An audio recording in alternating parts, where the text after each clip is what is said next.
नमस्कार विद्यार्थी मित्रांनो, बघा statistical modelling for machine learning त्यातला lesson probability of random variable.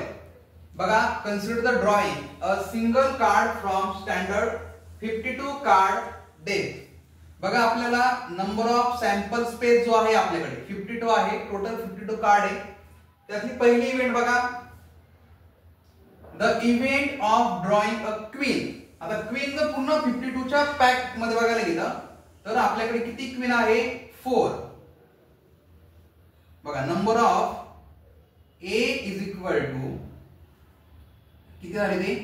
4. त्यांची प्रोबॅबिलिटी बघा, P of A is equal to N of A upon N of S.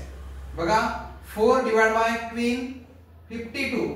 4 1 जार 4, 4 1 जार 4 कॅरी 1 12, 4 3 जार 12. बघा, त्यानंतर आपल्याला दुसरी इव्हेंट दिलेली आहे बी ची, इव्हेंट ड्रॉइंग द किंग.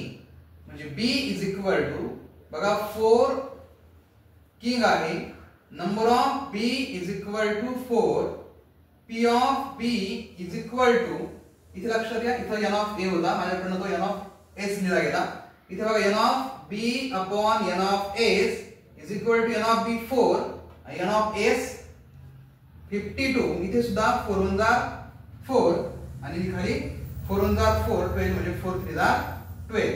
म्हणजे अशा पद्धतीने आपण दोन्ही यांची इव्हेंटची आपण काय काढली? प्रोबॅबिलिटी इथं फाइंड आउट केली.